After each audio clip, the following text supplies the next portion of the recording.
വാഹനാപകടത്തിൽ ഗുരുതരമായി പരിക്കേറ്റ് ചികിത്സയിൽ കഴിയുന്ന 17-കാരിയെ ജീവിതത്തിലേക്ക് തിരിച്ചു കൊണ്ടുവരാൻ കൈകോർത്ത് നാട്.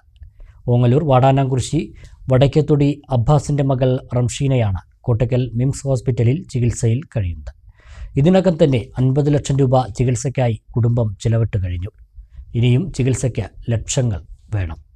വാടാനാംകുറിശി വില്ലേജിന് സമീപത്തുണ്ടായ വാഹനാപകടത്തിലാണ് വാടാനാംകുറിശി വടക്കേത്തൊടി അബ്ബാസിന്റെ മകൾ 17 വയസ്സുള്ള റംഷീനയ്ക്ക് തലയ്ക്ക് ഗുരുതരമായി പരിക്കേറ്റത്. 3 മാസത്തോളമായി കോട്ടയ്ക്കൽ മിംസ് ആശുപത്രിയിൽ ചികിത്സയിൽ തുടർന്നു വരികയാണ് റംഷീന. ഇതിനകം 50 ലക്ഷത്തിലധികം രൂപ ചികിത്സയ്ക്കായി കുടുംബം ചെലവഴിച്ചു കഴിഞ്ഞു.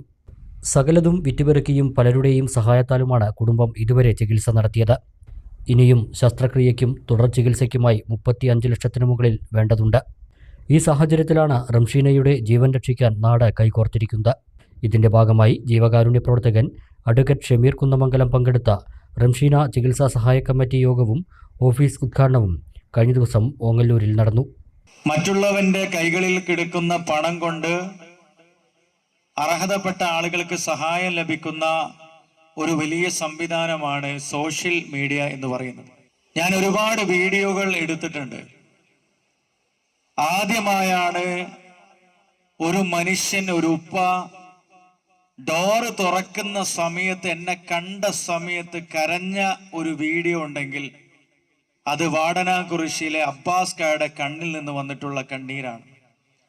പലപ്പോഴും ഞാൻ ICUവിന്റെ ഉള്ളിലേക്ക് കടക്കുമ്പോൾ ഉമ്മമാര് പൊട്ടിക്കരയും, ഈ ഷാളൊക്കെ മുഖത്തേക്ക് ആക്കി കരയും. പക്ഷേ 40-45 വയസ്സുള്ള അബ്ബാസ് ക എന്ന് പറയുന്ന പ്രിയപ്പെട്ടവൻ, ഷമീർക്ക, ഞാൻ ഒരിക്കൽ പോലും ഇത് ചിന്തിച്ചതല്ല.